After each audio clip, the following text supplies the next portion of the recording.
चलें सर, एक क्वेश्चन देखते हैं हम जिसमें जितने भी हमने लेसी के कॉन्सेप्ट्स पढ़े हैं कि लेसी किस तरह आरओयू और लीज लायबिलिटी को कैपिटलाइज करेगा, रिकॉर्ड करेगा। आए जरा एक कॉम्प्रिहेंसिव क्वेश्चन देख लेते हैं।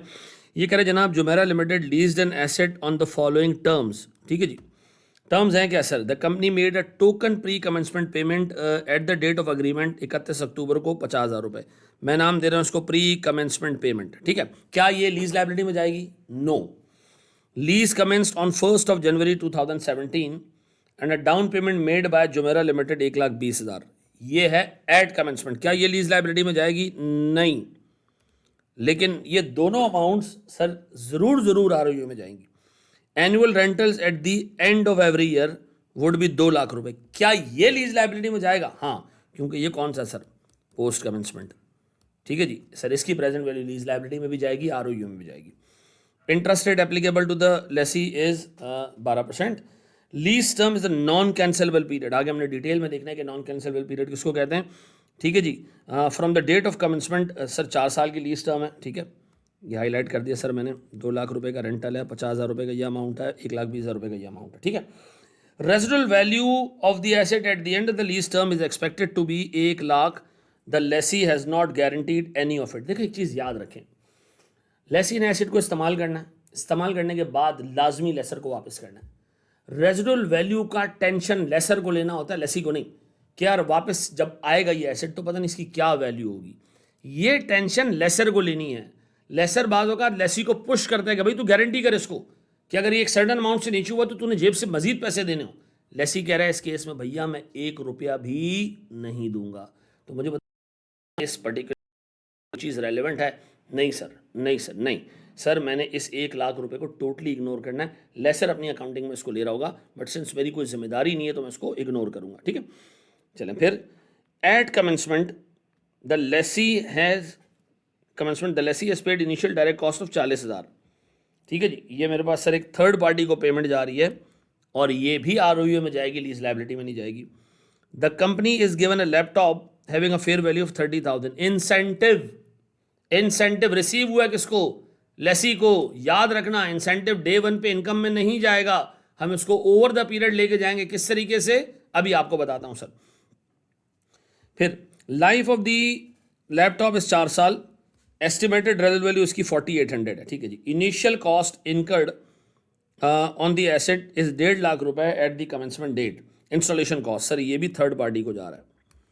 ठीक है जी, ये भी थर्ड पार्टी को जा रहा है फिर वो कह रहे जी हमारे पास installation was a very small process and the asset was ready on 1 January 2017।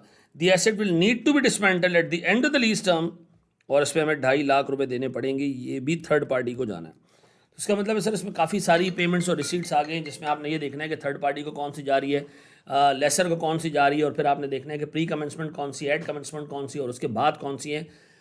Lease liability कैसे रिकॉर्ड करना है, एसेट कैसे रिकॉर्ड करना है, आगे कैसे जाना है सर, ये हम देखने जा रहे हैं। आए ज़रा देखिए सर, ये मैं एक्सेल पे आपको करवा रहा हूँ, देखिएगा प्लीज़ इसको।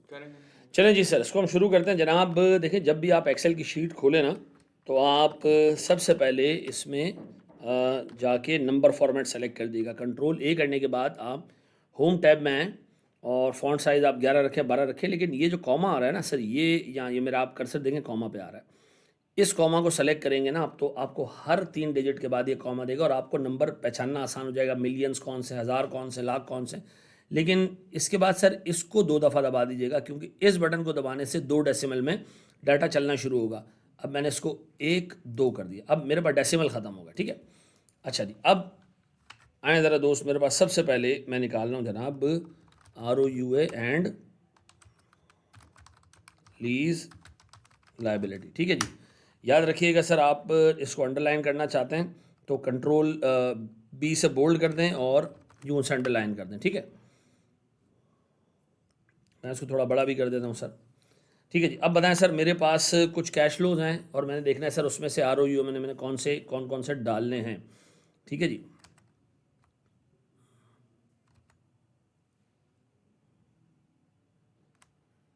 ठीक है जी, सबसे पहले सर मेरे पास प्री कमेंसमेंट पेमेंट। ठीक है जी, मैं यहाँ ले रहा हूँ sir cash flows, discount factor और प्रेजेंट वैल्यू। ठीक है जी, डिस्काउंट फैक्टर किस रेट से? 12% से। ठीक है, कंट्रोल B U कर दिया मैंने सर। अब मेरे पास प्री कमेंसमेंट पेमेंट्स, ठीक है जी, कितने का जी 50,000। आप देखें कॉमा लग के आ रहा है 50,000, ठीक है जी। डिस्काउंट फैक्टर 1, ठीक है जी, this multiply by this, done, 50,000 आ गया। फिर अब मैंने सर प्री कमेंसमेंट पेमेंट के बाद एक स्टेप नीचे आता हूँ, मुझे नज़र आ रहा है सर डाउन पेमेंट, नज़र आ रहा है सर डाउन पेमेंट, सर ये रहा डाउन पेमेंट मुझे नज़र आ रहा है कितने का जी 1,20,000 रुपये का, डन, ये ले लिया मैंने।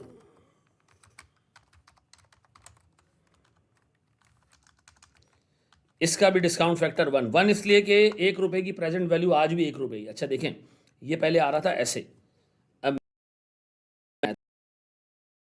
रखा और 1 दबा दिया, कंट्रोल शिफ्ट और 1, ठीक है जी, इससे 2 डेसिमल में आ गया ताकि मुझे डिस्काउंट फैक्टर 2 डेसिमल में नजर आए। मैंने 2 को मल्टीप्लाई कर दिया, डाउन पेमेंट आ गई। डाउन पेमेंट के बाद सर मुझे रेंटल पे करना है, रेंटल्स, ठीक है जी। रेंटल की अमाउंट कितनी है जी 2 लाख रुपए हर साल के एंड पे, ठीक है। अब मैंने काम करना है, मैंने डिस्काउंट फैक्टर कैलकुलेट करना है। मैंने कहा जी 2 ब्रैकेट खोले मैंने, 1 माइनस 1 प्लस 0.12, 12% है, रेट 12% है लीज में, चेक कर लें सर, हमारे पास 12% पर है ना, ऐसा ये नज़र आ गया जी, 12% का रेट है, ऐसा नज़र आ रहा है जी 12%।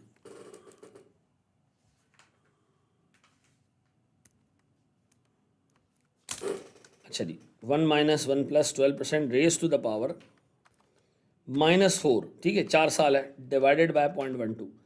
अब देखें मेरे पास ना सर ये आ गया डिस्काउंट फैक्टर, ठीक है जी, इसको ब्रैकेट बंद कर दें सर, डिस्काउंट फैक्टर आ गया।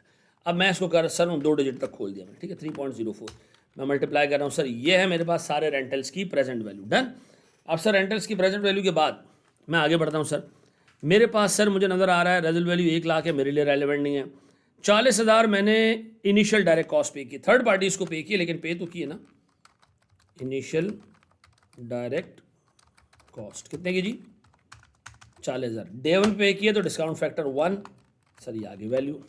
फिर जी सर मुझे एक इंसेंटिव मिला, एंड में देखते हैं सर इसको, इंस्टॉलेशन कॉस्ट मैंने पे की है 1.5 लाख की, इंस्टॉलेशन कॉस्ट 1.5 लाख की, सर ये भी मुझे डालना है कि उसमें ROU में डालना है सर, क्योंकि मैंने इंस्टॉलेशन की उसकी है सर 1.5 लाख रुपए की, 1 फैक्टर क्योंकि पहले दिन हुई इंस्टॉलेशन सर। फिर सर मेरे पास फिर आ रही है सर मेरे पास 2.5 लाख रुपए की डिसमेंटलिंग लायबिलिटी, तो present value of D commissioning cost कितनी जी 2.5 लाख। सर इसके लिए फैक्टर पेकअप करनी है 4 साल बाद, 1 डिवाइडेड बाय 1 प्लस 0.12। सर मैं एज्यूम कर रहा हूँ कि जो रेट लीज का लेसी का है वही जो है वो अदर लाइबिलिटीज़ में भी रहेगा, एग्जामिनर अलग अलग रेट दे सकता है इसका, रेज टू द पावर 4, ठीक है जी। ये आ गया सर मेरे पास एक से कम अमाउंट, ठीक है जी, 2.5 लाख को अगर मैं इससे मल्टीप्लाई करूँ तो मेरे पास ये आता है 158,880।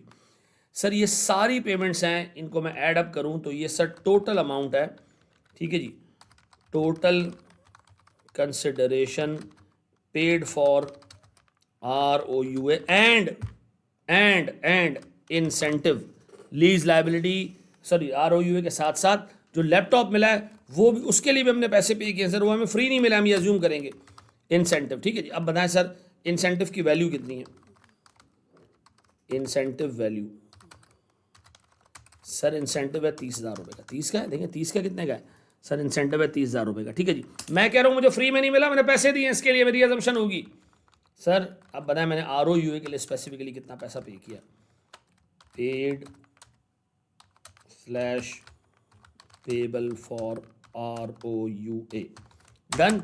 ये अमाउंट है जो आपने ROUA के लिए पे की है या करनी है सर। आपने 1.1 मिलियन का टोटल अमाउंट था जो 2 चीज़ों के लिए पे करना था, ROU lease liability sir, ROUA और इंसेंटिव दोनों के लिए 2 एसेट्स आपको मिले, तो मैंने दोनों को अलग अलग रिकॉर्ड करना है, तो मैंने 30,000 रुपये इंसेंटिव के निकाल लिए, बाकी मैंने डाल दिया ROU में। अब बताएं सर मेरे पास इसमें लीज लाइबिलिटी में कौन कौन सी अमाउंट जाएगी, अदर लाइबिलिटी में कौन कौन सी अमाउंट जाएगी, कैश मैंने कौन कौन सा पे किया, nature pre commencement payment sir cash paid already, down payment cash paid at commencement date, फिर रेंटल्स ये जाएगी लीज लाइबिलिटी में, फिर initial direct cost paid in cash, ठीक है जी, कैश पेड शुरू में हमने पे कर दिया। फिर सर मेरे पास installation cost cash paid. Sir मेरे पास decommissioning cost, other liabilities, ये अदर लाइबिलिटीज़ में जाएगा सर, ऐसा। अब बताएं सर मेरे पास ये, सर ये मेरे पास अदर एसेट्स में जाएगा, डन। अब बताएं इस एंट्री, इस पूरी केस को मैं एक एंट्री में कन्वर्ट करने जा रहा हूँ, आए देखते हैं सर।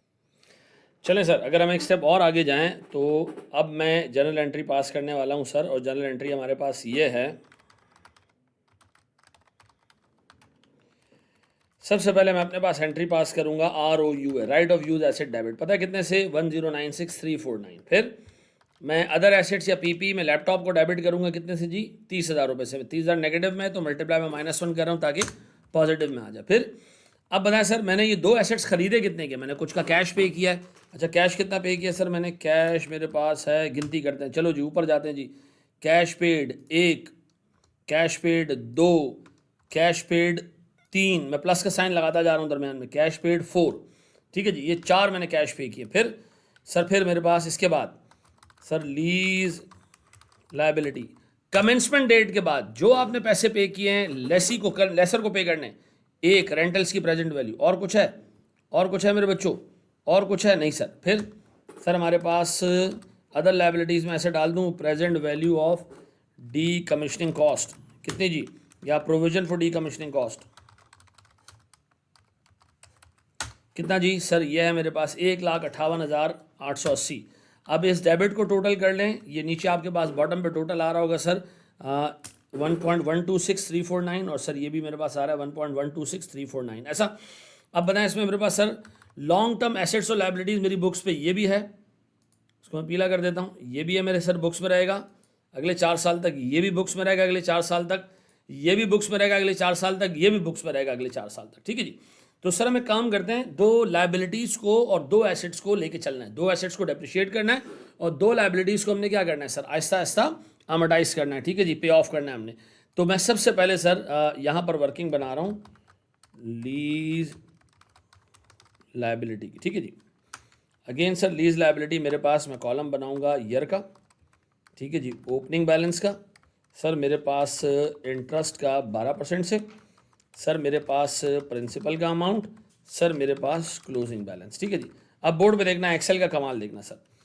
मैं कहता हूँ जनाब मेरे पास पहला साल है, ओपनिंग बैलेंस मेरे पास 607470, मैंने लिंक कर दिया इसको, ठीक है जी। इस पे मल्टीप्लाई बाय 12% का सूद। अब बताएं सर मेरे पास रेंटल कितना है, सर मैं यहाँ पर स्टैटिक रेंटल लिख देता हूँ 2 लाख का, माइनस सर मेरे पास 72,000 का सूद। क्लोजिंग बैलेंस मेरे पास किस तरह आएगा, प्रिंसिपल ओपनिंग में भी और प्रिंसिपल जो ड्यूरिंग द पीरियड हमने पे ऑफ किया वो माइनस हो गया। अब बताएं सेकंड ईयर, ये मैं लिंक कर रहा हूँ दिस इनटू दिस, ऐसा। अब एक चीज़ गौर से सुनना, मेरे पास सर यहाँ पर कोई भी फिगर ऊपर से लिंक नहीं है, ठीक है जी, सारी फिगर्स बिल्कुल सीधी सीधी है। मैंने इसको कॉपी किया और एंटर कर दिया सर, ये मेरे पास अगले साल के सारे फिगर्स आ गए। और मेरे पास सर अगर ये लीज 4 साल की है तो अब मैंने इसको उठाया, कॉपी किया और सर मैंने 2 सालों में जाके कंट्रोल एंटर मार के पेस्ट कर दिया, मेरी लीज लाइबिलिटी एंड पे आके 0 हो गई, डन। अब इसी तरह सर मेरे पास लीज लाइबिलिटी के बाद sir provision for decommissioning cost. अब सर डी कमीशनिंग कॉस्ट की प्रोविजन के लिए सर चूंकि ड्यूरिंग द पीरियड कोई पेमेंट नहीं है तो इसको कैलकुलेट करना आसान है। ईयर ओपनिंग इंटरेस्ट 12% से ही और सीधा सीधा क्लोजिंग, दरमियान में कोई कैश नहीं है, ठीक है जी। तो अगर मैं आपसे कहूँ सर मेरे पास पहला साल, दूसरा, तीसरा और चौथा, सर ओपनिंग बैलेंस है कितना सर, 1,58,880, ठीक है जी। सर इस पर इंटरेस्ट 12% के हिसाब से 0.12, ठीक है। क्लोजिंग दिस प्लस दिस, बढ़ गया सर मेरा प्रोविजन का अमाउंट। फिर अब बताएं सर मेरे पास अगले साल ये ओपनिंग होगा और इसी तरह इंटरेस्ट और क्लोजिंग निकलेगा। और सर अब चूंकि मैंने ओपनिंग पे भी लिंक लगा दिया है तो सर मेरे पास ये एंड में 2.5 लाख रुपए की वैल्यू आ जाएगी, ठीक है जी। अब बताएं सर मेरे पास ROUA है, सर इसको मैंने डेप्रिशिएट करना है। सर इसकी डे 1 पे मेरे पास कैरिंग अमाउंट कितनी है मेरे बच्चों, कैरिंग अमाउंट है इसकी 1 पॉइंट समथिंग मिलियन था, 1096349, ठीक है जी। सर मेरे पास इसकी टर्म है, लीज टर्म है 4 साल, मेरे पास एनुअल डेप्रिसिएशन है कितने का जी, दिस डिवाइडेड बाय दिस, ऐसा। इसी तरह सर मेरे पास लैपटॉप भी है। लैपटॉप का सर मेरे पास कैरिंग अमाउंट टर्म या लाइफ जो है वो कैरिंग अमाउंट है, इसको मैं थोड़ा सा डिफरेंट बनाऊंगा सर। इसमें रेजिडुअल वैल्यू भी है। कैरिंग अमाउंट है सर मेरे पास 30,000 का, रेजिडुअल वैल्यू है 4800 की। 4800 है सर, हाँ मुझे याद आ रहा है शायद 4800 है, बिल्कुल सर। फिर मेरे पास सर डेप्रिशिएबल कॉस्ट बची कितने की, 25,200। सर मेरे पास लाइफ है 4 साल की। सर मेरे पास एनुअल डेप्रिसिएशन कितना जी, this divided by this, done. ये आ गया 6,300। अब मैं जनरल एंट्रीज रिमेनिंग बना रहा हूँ और मैं बैलेंस शीट का एक्सट्रैक्ट और डिस्क्लोजर्स बना रहा हूँ सर। मैं सबसे पहले जा रहा हूँ सर जर्नल एंट्रीज को कंप्लीट करने के लिए। जनरल एंट्रीज में सर अगेन साल का एंड आ चुका है, ईयर 1 आ चुका है, पहले साल का एंड है 31 दिसंबर है। सर डेट दिखी हुई सवाल में कहीं पर भी डेट लिखी है सर? नहीं, कोई डेट नहीं लिखी है। चाहे 31 अक्टूबर 2016 लिखी है, 2017 लिखी है, तो हम अज्यूम कर रहे हैं सर हमारे पास ये है 31 दिसंबर 2017। मैं अपने पास एंट्री पास कर रहा हूँ, इंटरेस्ट एक्सपेंस डेबिट कितने से भैया, इंटरेस्ट एक्सपेंस पहले साल का सर लीज लाइबिलिटी पे 72,000 का, डन। और साथ ही साथ लीज लाइबिलिटी क्रेडिट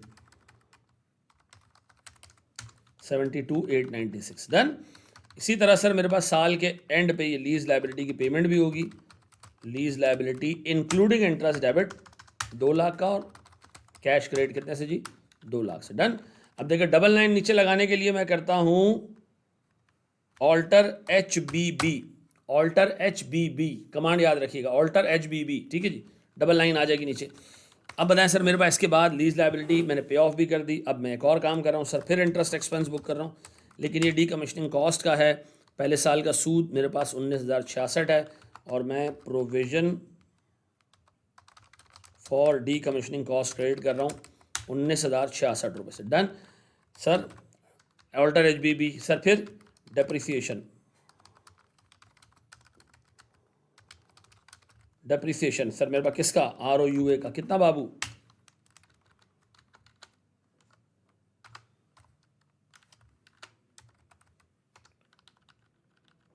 एक साल का डेप्शन 2,74,000 समथिंग और अलाउंस आ गया सर मेरे पास 2,74,000, ठीक है। इसी तरह सर मेरे पास ऑल्टर HBB सर मेरे पास एक और डेप्रिसिएशन, लेकिन ये डेप्रिसिएशन मेरे पास किसका सर, मेरे पास लैपटॉप का, कितना जी 6,300 और मेरे पास अलाउंस क्रेडिट कितने से 6,300 रुपये से, डन सर। मैंने सारी एंट्रीज पास कर दी एक एक करके, ठीक है जी। अब मैं बनाने जा रहा हूँ सर बैलेंस शीट का डिस्क्लोजर, ठीक है जी। देखिए बैलेंस शीट पे सबसे पहले मेरे पास यानी स्टेटमेंट ऑफ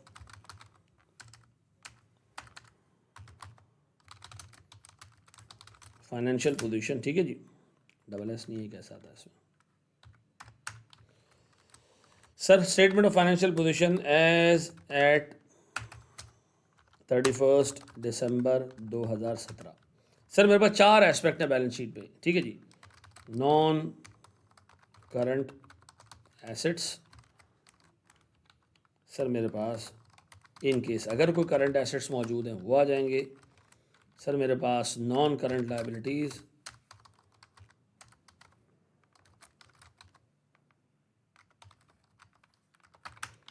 ये आ जाएंगी सर मेरे पास। फिर मेरे पास आ जाएंगी sir liabilities, current liabilities, done sir. मैं यहाँ ले रहा हूँ जनाब एक ही साल है, तो नॉन करंट एसेट्स में मेरे पास sir right of use asset आएगा और लैपटॉप आ जाएगा। राइट ऑफ यूज़ एसेट बचा कितना है सर, मेरे पास राइट ऑफ यूज़ एसेट था 1.096 मिलियन का, इसमें मैं माइनस कर रहा हूँ, देख ले माइनस का निशान मैंने डाल दिया सर। पहला डेप्रिसिएशन नॉन करंट में आ गया। लैपटॉप में सर 30,000 का लैपटॉप है, पहला डेप्रिसिएशन 6,300 ये आ गया सर। अब मेरे पास सर करंट एसेट्स कुछ भी नहीं है, तो मैं ज़रा सा उसको ऊपर करके लिख देता हूँ। सर मेरे पास नॉन करंट लायबिलिटीज़ में लीज लायबिलिटी है सर, मेरे पास प्रोविज़न भी है, क्योंकि प्रोविज़न मैंने पे ही 5 साल बाद करना है। Provision for decommissioning cost, ठीक है जी। इसी तरह सर मेरे पास लीज लाइबिलिटी करंट लाइबिलिटीज़ में भी आ रहा है। देखिए करंट लाइबिलिटीज़ में लीज लाइबिलिटी, अगला जो अमाउंट है जो आपने पे करना है, अगला प्रिंसिपल, अगर मैं जाऊं सर तो मुझे नज़र आ रहा है कि सर मुझे अगला प्रिंसिपल जो पे करना है वो 1,42,356। देखें अगर आज लेसी ये चाहे ना कि वो लीज ख़त्म करना चाहे, एक अमाउंट दे के जान छुड़ाना चाहे, तो सर उसको ये अमाउंट दे के जान छुड़ा सकता हो। इस अमाउंट में इतना अमाउंट अगले 12 महीनों में ड्यू है और इतना अमाउंट उसके आगे ड्यू है। तो सर मैं काम ये कर रहा हूँ कि 1,42,356 रुपये का जो अमाउंट है सर ये मेरे पास करंट लाइबिलिटीज़ में आएगा। इसको मैं लिंक कर देता हूँ सर यहाँ पे, और इसी तरह मेरे पास सर लॉन्ग टर्म में आएगा जो इसके बाद मैंने पे करना है, यानी सर मेरे पास ये अमाउंट, ठीक है जी।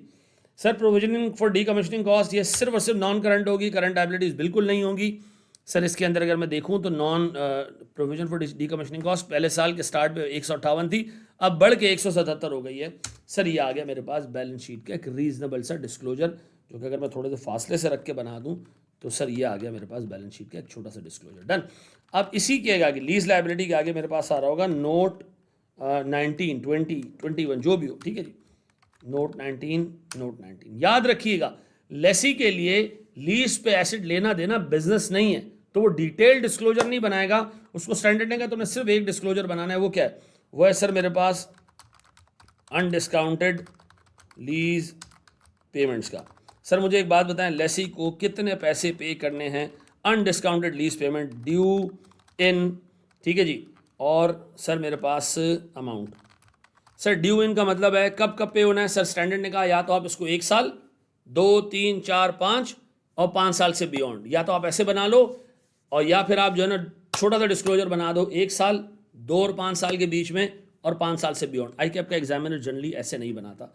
आई कैप का एग्जामिनर आमतौर पर ऐसे बनाता है, due in 1 year, due in next 2 years, ठीक है जी, ड्यू इन 3 ईयर्स, ठीक है जी, due in 4 years, due in 5 years and due beyond 5 years, ठीक है। अनडिस्काउंटेड हमने अगले साल क्या पे करना है? एक रेंटल पे करना है 2 लाख का, उसके बाद एक और रेंटल पे करना है, 2 हो गए, एक पे कर चुके हैं, 2 और हो जाएंगे, एक और हो गया सर, खत्म। बस इसके आगे हमने कुछ भी पे नहीं करना लीज लाइबिलिटी के कॉन्टेक्स्ट में। सर ये आ गया मेरे पास टोटल, ठीक है जी। ये जनाब मेरे पास अनडिस्काउंटेड लीज लाइबिलिटी के कंपोनेंट्स की present undiscounted value, present value नहीं है, ठीक है जी। पूरी क्लास की समरी अगर मैं समअप करूं सर, तो हमने ये देखा कि हमारे पास सर ये है पूरी क्लास की समरी सर, कि आपने pre commencement payment, at commencement payment, post commencement payment सबकी प्रेजेंट वैल्यू लेके आरओयू में डालना है। लेकिन सर आपने लायबिलिटी सिर्फ पोस्ट कमेंसमेंट पेमेंट जो है ना उसकी प्रेजेंट वैल्यू लेके बुक करनी है। आई होप ये आपको समझ आ गया होगा। ये सारी चीज़ें आपको अभी मुहैया कर दी जाएंगी। आई होप आपको जो है वो अच्छे तरीके से सारी चीज़ें जहन में बैठ गई। जो सवाल हो आप मुझसे ग्रुप पे पूछ सकते हैं। थैंक यू वेरी मच, जज़ाकल्लाह खैरन।